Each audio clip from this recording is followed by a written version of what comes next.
Bonjour mes amis, voyons aujourd'hui ce qu'il se passe quand tu arrêtes de craindre ton pervers narcissique, quand tu arrêtes d'avoir peur de lui. Par exemple, aujourd'hui, il fait froid, il y a du vent, il y a une perceuse, une tronçonneuse juste derrière. On ne craint rien, on avance quand même dans cette vidéo. Il y a quelque chose qu'il faut savoir, c'est que on a souvent peur de cette personne. C'est même souvent la chose qui revient le plus dans les appels téléphoniques que je fais lorsque les gens m'appellent. Il y a un lien qui est juste en dessous si vous souhaitez m'appeler ou appeler mon équipe. Les gens ont peur. Les gens me disent cette personne est trop forte. Cette personne a la capacité de me faire du mal. Cette personne peut me détruire et donc je dois en avoir peur. On va voir aujourd'hui ce qu'il faut faire pour avoir moins peur de lui et qu'est-ce qui va se passer lorsque l'autre le saura. Un pervers narcissique, ça ressemble un peu à des sables mouvants. Si vous avez déjà vu des vidéos par rapport à ça, tu t'enfonces dedans et plus tu te débats, plus tu finis par couler dedans. La chose à faire avec des sables mouvants, c'est de ne surtout pas bouger et de rester immobile. Et on va voir que pour le pervers narcissique, c'est à petit peu près pareil. Avant de démarrer, si vous le souhaitez, abonnez-vous à la chaîne. Vous êtes de plus en plus nombreux. Si vous souhaitez avoir des bruits de tronçonneuse sur les vidéos, abonnez-vous. Vous êtes là pour ça. Cliquez sur « Je m'abonne », puis sur la cloche qui est juste à côté. Il y a aussi un quiz qui s'appelle « Est-ce que cette personne est perverse, narcissique ou pas ?» Le lien en dessous. Et si vous le souhaitez, mon équipe est là pour vous aider, pour vous écouter, pour écouter votre situation particulière. Le lien est juste en dessous.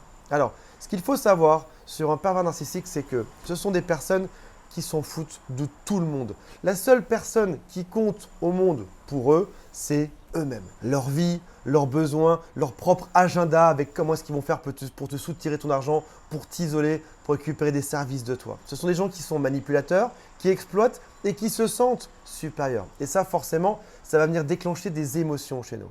Vous savez, en psychologie ou dans le dev perso, on dit souvent qu'il faut se considérer comme étant la personne la plus importante de sa vie. Et les pervers narcissiques l'ont bien compris ça. Mais ils sont passés maîtres dans l'art de se considérer en premier, mais d'écraser tout le monde. Et ça, ce ne serait pas du tout un conseil de dev perso, ni même de psychologie. L'émotion qu'ils veulent voir chez toi, c'est de la peur. Ils veulent te voir effrayé comme un patron qui aura une espèce de plaisir sadique à voir ses employés avoir peur de lui. J'arrive dans mon entreprise, j'arrive dans l'usine, ils ont tous peur de moi et ça me rend heureux. Je me sens supérieur par rapport à ça. Ça montre donc leur supériorité. Ils peuvent déclencher une émotion chez toi. Et finalement, c'est ce que souhaite un manipulateur. Il souhaite t'utiliser comme une poupée avec des fils, gérer la chose et il peut gérer tes émotions comme ta colère. Il peut aussi te rendre heureux s'il te dit la bonne chose. Et il le sait très bien. S'il gère tes émotions, ça veut dire qu'il est supérieur et qu'il a gagné. Alors, faut-il lui montrer qu'on a peur? Oui, ça vous est déjà arrivé. Peut-être pour éviter un drame. Vous allez vous dire, vu que à chaque fois que je fais un peu le malin, l'autre m'écrase, je vais faire comme si j'avais peur ou je vais lui montrer mes faiblesses pour lui montrer qu'il a gagné et donc pour pas qu'il y ait de soucis, pour pas qu'il y ait de disputes. Ou alors on peut aussi lui montrer qu'on a peur parce qu'en fait c'est vrai, quand on a vraiment peur, ça se voit dans notre visage, dans notre façon de nous comporter. On peut avoir les épaules un peu écrasées, le regard fuyant, on peut transpirer, devenir tout blanc. Oui, parfois on a peur ou alors par manque de confiance en soi. Et c'est bien normal, lorsqu'une personne te rabaisse en permanence, au bout d'un moment, tu finis par avoir moins confiance en soi. On se dit peut-être qu'il mettra un jour en œuvre ses menaces. Il me dit qu'il va faire ça avec les enfants, ça avec la maison, ça avec la voiture ou ça avec mes amis. Oui, je peux avoir peur de ça. Comment ne pas avoir peur face à une personne qui ment, une personne qui est instable, une personne qui est dans la destruction, une personne qui est méchante, une personne qui n'a rien à perdre ou une personne qui dit du mal de nous? Il y a ce qui s'appelle une peur qui est saine.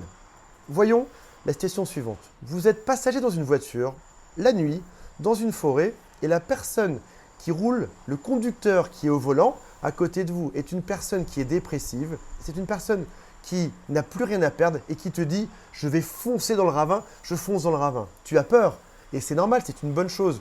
Tu as peur parce que c'est logique. Cette personne est folle, n'a rien à perdre, il faut avoir peur. Dans la préhistoire, les êtres humains avaient peur des bêtes sauvages. Parce que grâce à cette peur, ils couraient, ils allaient ailleurs, ils ne se faisaient pas dévorer par un tigre, par un rhinocéros ou par un dinosaure. Donc oui, c'est bien évidemment normal d'avoir peur, ça peut être sain. Sauf qu'il faut mettre des limites là-dedans. Si jamais tu n'avais pas peur des choses nocives, probablement que ta vie serait bien pire. Donc oui, il faut avoir peur. Par exemple, ils vont continuer de te contacter. Si jamais tu n'as pas peur, si jamais tu ne coupes pas ce téléphone, si jamais tu ne bloques pas ces personnes-là, ils vont te contacter à nouveau, revenir et tu vas devoir redoubler d'efforts pour maintenir ton moral, pour rester heureux et pour devoir supporter ça. Encore une crise de plus, encore des critiques en plus. Et ton pervers narcissique qui adore te voir effrayé, qui adore te voir par terre et avoir mal, il va se dire « Waouh, je peux lui parler, il m'a décroché, elle m'a décroché, donc c'est bon. Je vais pouvoir lui faire peur à nouveau. Je vais pouvoir faire souffrir cette personne. » Donc oui, il est nécessaire d'avoir une peur qui est saine. Cette personne peut t'isoler de tout le monde, dire du mal de toi, il peut détruire ton moral, dire du mal de toi à tes amis. Donc oui, il faut avoir une peur saine. Tu es toujours sous pression, tu es toujours stressé à cause d'eux. Oui, ta peur te dit fuis, va faire autre chose. Mais est-ce qu'il faut que cette peur soit excessive? La réponse est non. Parfois on me dit mon père narcissique est trop fort, c'est la personne la plus forte du monde. Non, il est trop fort dans la bêtise. C'est quelque chose qui est vraiment très différent. Dans le fait de saccager sa propre vie. D'où est-ce que quelqu'un se met en couple pour détruire cette personne? Ça n'a juste pas de sens. Donc oui, il est fort pour saccager sa vie amoureuse. Il est fort dans son vide intérieur. Il est fort dans son manque d'empathie. Là-dessus, il est très fort. Il est totalement vide, il est vraiment trop fort. Il manque d'empathie. Il est fort dans le fait d'avoir aucune relation avec les autres. Mais rappelle-toi d'une chose, son comportement est aussi basé sur la peur.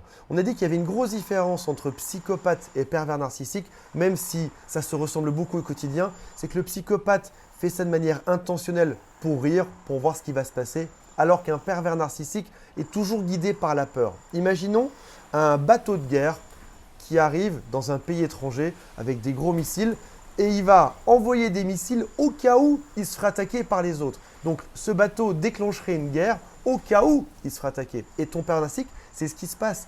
Il t'attaque de manière préventive au cas où tu puisses te dresser contre lui. Mais un pervers narcissique est une personne qui a peur et qui du coup aime bien par miroir que tu aies peur également. Aujourd'hui, il faut se dire, je n'ai plus peur de son opinion sur moi. Il descend tout le monde. Si jamais tu as un ami qui est très gentil et un jour cette personne te dit, voilà écoute, je t'adore mais il y a une chose qui se passe, il y a un problème, c'est que tu as tendance à être comme ça parfois.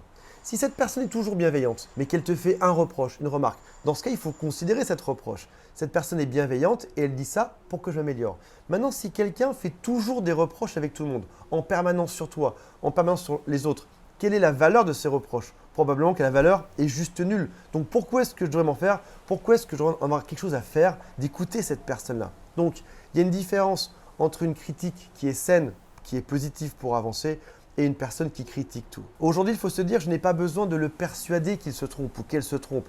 Je n'ai pas besoin d'argumenter, je n'ai pas besoin de me justifier, je n'ai pas besoin de prouver que je suis de bonne foi. Je sais qu'il a tort. Il sait qu'il a tort lui-même. Tout le monde dans la pièce sait que cette personne a tort, donc c'est plus la peine. Ça veut dire que je n'ai plus besoin de me justifier, je n'ai plus besoin de rentrer dans le combat à nouveau. Je garde ma peur qui est saine, qui fait que je survis et que je suis heureux, et je vais diminuer ma peur excessive. Et quand je vais diminuer ma peur excessive, je vais diminuer aussi ses incitations à la haine. Je vais diminuer les contacts avec cette personne-là. Je vais diminuer les disputes qui sont sans fin. Je vais diminuer les SMS qui me font enrager, qui cherchent toujours à me titiller sur tous mes boutons rouges. Je vais aussi remonter mon estime de moi. Je vais restaurer mes propres valeurs. Je vais reprendre les décisions de ma vie. Je n'ai pas besoin que quelqu'un valide à ma place. Je suis un adulte responsable qui sait ce qu'il veut et qui sait ce qu'il fait aujourd'hui. Aujourd'hui, je ne suis plus dépendant de cette personne. J'en ai peur de manière raisonnable, suffisamment pour me mettre loin d'elle et pour avancer dans ma vie. Voilà mes amis, j'espère que ça vous a intéressé. Rappelez-vous qu'il y a le quiz et mon équipe qui vous attendent. Les liens sont juste en dessous et on se retrouve très prochainement. Salut à tous, bye.